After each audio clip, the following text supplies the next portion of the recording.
पुराने समय की बात है। नगर में रहने वाला सबल नाम का एक लड़का अपनी ज़िंदगी से बहुत निराश था। उसकी निराशा का कारण यह था कि वह अब तक कुछ भी नहीं कर रहा था। उसके माँ बाप उसे ताने मारते कि तेरे सारे मित्र कुछ ना कुछ कर रहे हैं, लेकिन तू अभी भी बैठा हुआ है। मित्रों के बीच भी अक्सर उसका मजाक ही बनता है। कहीं भी जाता तो लोग उससे पूछते कि क्या कर रहे हो। उसे यह बताने में बड़ी शर्म आती कि मैं अभी कुछ भी नहीं कर रहा। धीरे धीरे उसने रिश्तेदारों के यहाँ जाना और लोगों से मिलना जुलना कम कर दिया। वह ज़्यादातर समय अपने घर में ही बैठा रहता। वह अकेले में रोता, वह भगवान को कोसता और अपनी बात नहीं करना चाहता था। इसलिए उसने ऐसे भी कार्य करने शुरू कर दिए थे जो उचित नहीं थे। उसने बड़ी मात्रा में अपने मित्रों से धन उधार लेना शुरू कर दिया। ज़्यादा मुनाफा कमाने के लालच में अपने सामान में मिलावट करने लगा। उसने दूसरे व्यापारियों के खिलाफ षड्यंत्र भी रचे, उन्हें डराया धमकाया। जैसा जैसा उसके मित्र उसे कहते गए वह वही करता गया। वहीं इन तरीकों से ज़्यादा धन तो कमा रहा था, लेकिन अब उसके जीवन में सुकून नहीं रह गया था। उसके मन की शांति गायब हो गई थी। उसे रातों में नींद नहीं आती थी। वह किसी उधेड़-बुन में लगा रहता था। सुख साधन की सारी वस्तुएं होने के बाद भी उसे किसी में सुख नहीं मिल रहा था। एक दिन सबल अपनी बग्गी में सवार होकर कहीं जा रहा था। तभी रास्ते में उसे गुरु का आश्रम दिखा। वह रुक गया। गुरु के पास जाकर बोला, गुरुदेव, आपने कहा था कि जब तुम्हारे जीवन में सच्चा दुख आए तब मेरे पास आना। अब मैं बहुत दुखी हूँ। मेरी रातों की नींद गायब हो गई है। मुझे कहीं सुकून नहीं मिल रहा। इस तरीके से सबल ने अपनी सारी समस्या गुरु के सामने कह सुनाई। गुरु ने कहा, जब तुम मुझसे पहली बार मिले थे तब भी तुम किसी दुख में थे। तुमने उस दुख से क्या सीखा? सबल ने कहा, मैंने सीखा कि सिर्फ सोचने और चिंता करने से कुछ नहीं होता। अपनी सोच को सच करने के लिए कर्म करना पड़ता है, और सिर्फ कर्म करने से भी कुछ नहीं होता। अपने कर्म को अंतिम पड़ाव तक ले जाना भी आवश्यक होता है। चाहे रास्ते में कितनी मुश्किलें आएं, मन कितना ही निराश हो, कितना ही लगे कि अब आगे कुछ भी नहीं होने वाला, तब भी यह मानकर चलो कि मैं जो भी कर रहा हूँ उसमें सफल अवश्य होगा। लोग सिर्फ सफल व्यक्ति को ही सम्मान देते हैं, फिर चाहे कोई कितना ही अच्छा क्यों ना हो, पर लोगों की नज़रों में बोझ ही होता है। यह सब सुन गुरु मुस्कुराए और बोले, यह असली दुख नहीं है। जब तुम्हारे जीवन में असली दुख आए तब मेरे पास आना, मैं उसका समाधान अवश्य करूँगा। सबल ने जाते समय गुरु को सोने के सिक्कों से भरा एक घड़ा भेंट किया। घड़ा देखकर गुरु ने कहा, यह मेरे किसी काम का नहीं, इसे उस पेड़ के नीचे गड्ढा खोद कर दफना दो। उसने गुरु के कहे अनुसार घड़े को पेड़ के नीचे दफना दिया और वहाँ से चला गया। कुछ दिनों तक तो व्यापार अच्छी तरह तरक्की कर रहा था, लेकिन गलत व्यापार की वजह से धीरे धीरे उसे व्यापार में घाटा होने लगा। उसकी सारी धन संपदा धीरे धीरे खत्म होने लगी, और एक दिन ऐसा आया जब उसके पास कुछ भी नहीं बचा और वह कर्जे से लद चुका था। लेकिन वह निश्चित था, क्योंकि उसने सारा कर्ज अपने मित्रों से ही लिया था। वह सोचता था कि उसके मित्र बुरे समय में उसका साथ देंगे, लेकिन ऐसा कुछ भी नहीं हुआ।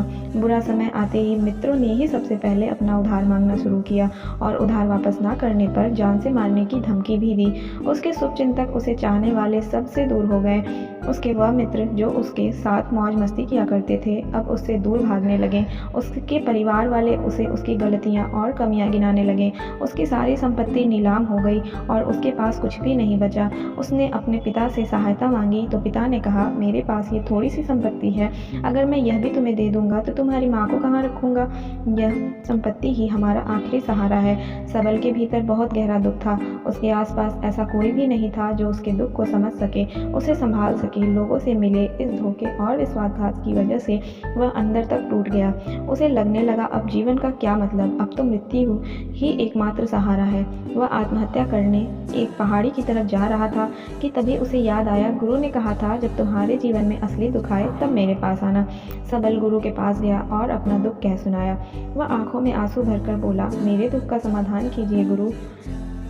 गुरुदेव ने कहा, जब तुम्हारे जीवन में असली दुख आए तब मेरे पास आना, मैं उसका समाधान अवश्य करूंगा। सबल ने कहा, क्या जो अभी मेरे जीवन में घट रहा है वह दुख नहीं है? आखिर असली दुख होता क्या है गुरुदेव? गुरुदेव ने कहा, सबसे पहले तुम यह बताओ कि तुमने अपने इस दुख से क्या सीखा? सबल ने कहा, मैंने सीखा कि जो लोग हमारी सफलता, हमारी तरक्की की वजह से हमारे जीवन में आए हैं वह हमें धोखा अवश्य देंगे, क्योंकि वह बुरे समय में हमारे साथ खड़े नहीं होंगे। वो केवल अच्छे समय में हमारा फ़ायदा उठाएंगे और बुरे समय में छोड़कर चले जाएंगे। भरोसा केवल उन्हीं लोगों पर करना चाहिए जो हमारे बुरे समय में, असफलता के समय में हमारे साथ खड़े रहते हैं। लेकिन ऐसे लोग बहुत ही कम होते हैं, पर जिसके पास होते हैं उन्हें उनकी कद्र करनी चाहिए, उनका अपमान नहीं करना चाहिए। और मैंने यह भी सीखा कि किसी के खिलाफ षड्यंत्र नहीं रचना चाहिए। ईमानदारी और धैर्य के साथ अपना काम करना चाहिए और कभी लालच नहीं करनी चाहिए। अपना सारा दुख और अनुभव बताने के बाद सबल आंखों में आंसू भरकर गुरु के सामने बैठा रहा। थोड़ी देर बाद गुरु उठे और उस पेड़ के नीचे गड्ढा खोद कर वह घड़ा बाहर निकाला जो सोने के सिक्कों से भरा हुआ था और उसे सबल को दे दिया और कहा, जब तुम्हारे जीवन में असली दुख आए तो मेरे पास आना। सबल ने गुरु को धन्यवाद दिया और उन्हें प्रणाम कर वहां से चला गया। उसने उस दिन से एक छोटा व्यापार शुरू किया। अब वह एक छोटा व्यापारी बनकर भी खुश था। उसने पूरी लगन और ईमानदारी से व्यापार किया। देखते ही देखते वह अपने नगर का एक बड़ा व्यापारी बन गया। उसका जीवन खुशियों और सुविधाओं से भर गया। लेकिन कोई कितना भी अच्छा हो, कितना भी अच्छा काम करे, दान करे, पुण्य करे, लोगों की मदद करे, लेकिन जीवन में दुख तो आता ही है। तो सबल के जीवन में भी दुख आया, उसके माता पिता की मृत्यु के रूप में। वह दोनों एक ही दिन मृत्यु को प्राप्त हो गए। सबल अपने माता पिता से बहुत प्रेम करता था, इसलिए उसे उनकी मृत्यु से बहुत गहरा आघात पहुंचा। फिर उन दोनों के पार्थिव शरीर को शमशान घाट ले गया, जहां उनकी अंतिम क्रिया की गई। वहां उसने अपने माता पिता के शरीर को जलते हुए देखा तो उसका मन बेचैन हो गया। उसके अंदर बहुत से प्रश्न उठने लगे। वह घर वापस आया तो उसने अपने माता पिता के घर और संपत्ति को देखा, जिसके लिए उसके पिता हमेशा लड़ते रहते। आज वो लावारिस पड़ी है। आज उसकी देख रेख करने वाले, उसके लिए लड़ने वाले इस दुनिया से ही चले गए। उसके पिता ने जो भी कमाया था, जो भी बनाया था, वह सब यहीं रह गया था। एक दिन पहले तक किसी से भी अपनी संपत्ति के लिए लड़ जाने वाले उसके पिता आज खुद इस दुनिया से अलविदा हो गए थे। उसका मन इसी तरह के अनेक विचारों के भंवर में फंसा हुआ था। उसे अंदर से अकेलापन और डर महसूस हो रहा था। उसे कुछ खालीपन सा महसूस हो रहा था। उसे लग रहा था कुछ तो है जिसे वह समझ नहीं पा रहा। इसलिए वह गुरु के पास गया। उसे देखते गुरु ने कहा, क्या जीवन में कोई दुख है? सबल ने कहा, वैसे तो जीवन में कोई दुख नहीं है गुरुदेव, सब सुख है, सब अच्छा चल रहा है, लेकिन आज मेरे माता पिता की मृत्यु हो गई। इस घटना से मेरा मन बहुत दुखी और बेचैन है। गुरु ने कहा, इसमें दुखी होने वाली कौन सी बात है? एक दिन तो सभी के प्रियजनों को मरना ही है। हमेशा जीवित ना तो कोई रहा है और ना ही कोई रहेगा। एक दिन तो तुम्हें भी मरना ही है। हो सकता है कल ही मर जाऊं या आज भी मर सकते हो। सबल ने कहा कि ये आप क्या कह रहे हैं गुरुदेव कि मैं भी मर जाऊंगा? पर मैं तो अभी जवान हूँ। गुरु ने कहा, इस भ्रम में तो सभी जी रहे हैं कि मृत्यु दूसरों को ही आती है, बूढ़ों को आती है, लेकिन बूढ़ों के सामने ही जवान मर जाते हैं, बच्चे मर जाते हैं। मृत्यु का किसी की उम्र से कोई संबंध नहीं, यह तो सबको अपना ग्रास बना लेती है। गुरु की यह बातें सबल के मन में घर कर गई और चुपचाप वहाँ से चला गया। लेकिन उसका मन अब भी बेचैन था, अब भी अशांत था। वह कुछ खालीपन सा महसूस कर रहा था। वह पूरे दिन अपने बारे में सोचता रहता कि वह कौन है, इस दुनिया में क्यों आया है, क्या सिर्फ चीज़ों का उपभोग करना और मरना ही जीवन का लक्ष्य है? ऐसे ही बहुत से प्रश्न उसके मन में लगातार उठ रहे थे, लेकिन उसे अपने किसी भी प्रश्न का उत्तर नहीं मिल पा रहा था और उसका दुख दिन ब दिन बढ़ता जा रहा था। इसलिए कुछ दिनों बाद में फिर गुरु के पास पहुंचा और बोला, गुरुदेव मैं बहुत दुखी हूँ, क्योंकि मैं यही नहीं जान पा रहा कि मैं कौन हूँ और इस दुनिया में क्यों आया हूँ। ये सुन गुरु मुस्कुराए और बोले, आज पहली बार तुम्हारे जीवन में सच्चा दुख पैदा हुआ है। वास्तव में यही है जो दुख कहलाने के लायक है कि हमें पता नहीं कि हम कौन हैं, क्यों आए हैं, क्या करना है, कैसे करना है। सबल ने कहा, गुरुदेव मेरे इस दुख का समाधान कीजिए। गुरु ने कहा, हम सभी इंसान जीवन भर क्या इकट्ठा करते रहते हैं? सबल ने, हम सभी इंसान जीवन भर धन संपत्ति, मान सम्मान, परिवार, मित्र, शत्रु, पद प्रतिष्ठा इत्यादि इकट्ठा करते रहते हैं। गुरु ने कहा, क्या इन इकट्ठा की हुई सभी चीज़ों में से एक भी चीज़ अपने साथ ले जा सकते हैं? सबल ने कहा, नहीं गुरुदेव, इनमें से कुछ भी साथ नहीं जाता। मेरे माता पिता के साथ भी कुछ नहीं गया, सब तो यहीं छूट गया, घर, परिवार, संपत्ति, सब कुछ। गुरु ने कहा, अब मेरी बातों को ध्यान से सुनना। इस दुनिया में हम जो इकट्ठा करना चाहिए वह तो हम कभी इकट्ठा करते ही नहीं। चीज़ें हमारे सामने ही होती हैं, लेकिन हम उन्हें देखने का प्रयास नहीं करते। इस दुनिया में हमें जिस चीज़ को इकट्ठा करना है वह हम खुद हैं। हमें खुद को इकट्ठा करना है ताकि जब मृत्यु हो तो हम एक हो सकें और स्वयं को पहचान सकें। हम भीतर से बटे हुए हैं। हम बटे हुए हैं प्रेम में, नफरत में, क्रोध में, जलन में, क्रूरता में, धन में, संपत्ति में, पद में, प्रतिष्ठा में, मान में, पहचान में, धर्म में, जाति में, ऐसे ही सैकड़ों हजारों चीज़ों और वासनाओं में हम बटे हुए हैं। हम टुकड़ों में जीवन जी रहे हैं। इस बंटवारे की वजह से हमारी चेतना कभी एक नहीं हो पाती। हमारी चेतना शक्ति बिखर गई है। इसलिए हमारे पास इतना भी समय नहीं है, इतनी भी ऊर्जा नहीं है कि हम मुड़कर एक बार अपने भीतर देख सकें।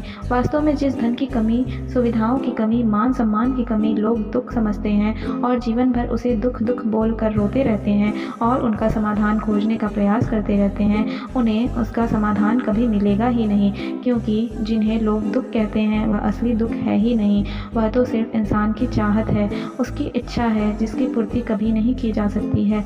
इसलिए यहाँ व्यक्ति को ऐसे दुखों का भी समाधान मिल ही नहीं पाता। इसलिए इन सब के ऊपर अगर अपने दुखों का परम समाधान चाहिए तो सबसे पहले अपने आप को इकट्ठा करो, अपनी ऊर्जा को इस संसार से वापस खींचो और एकत्रित करो।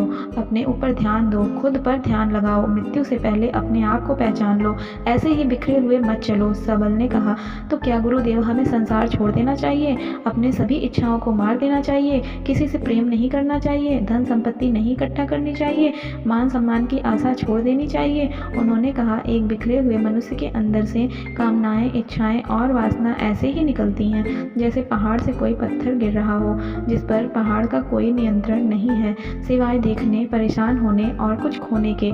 इसी प्रकार एक बिखरे हुए मनुष्य की इच्छाएं अनियंत्रित और दुखदायी होती है। उसका अनियंत्रित मन कुछ भी इच्छाएं और कल्पना करता रहता है और दुखी होता रहता है। लेकिन जब व्यक्ति एकत्रित हो जाता है तो वह जो भी करता है सब उसके नियंत्रण में रहता है, तब इच्छाएं भी उसकी इच्छा से निकलती हैं। सबल ने कहा, गुरुदेव आपने मेरे सच्चे दुख का समाधान कर दिया, आपका बहुत बहुत धन्यवाद। अब से मैं खुद को एकत्रित करने का प्रयास करूंगा। गुरु ने कहा, मानव शरीर में बहुत ऊर्जा है, बहुत शक्ति है, पर यह बेकार के कामों में बट कर रह गई है, व्यर्थ की चीज़ों में लगी रहती है। ऐसा ही है जैसे कि एक अत्यंत शक्तिशाली मशीन किसी बच्चे के हाथ में दे दी गई है और बिना सोचे समझे, बिना किसी नियंत्रण और जानकारी के किसी शक्तियों को कहीं भी बर्बाद कर रहा है। इसलिए अपनी चेतना की शक्ति पर ध्यान दो और इसे एकत्रित करो। सबल को अपने प्रश्नों का उत्तर मिल चुका था। उसने गुरु का धन्यवाद किया और चुपचाप वहाँ से चला गया। दोस्तों, उम्मीद है कि आपको ये कहानी पसंद आई होगी। धन्यवाद।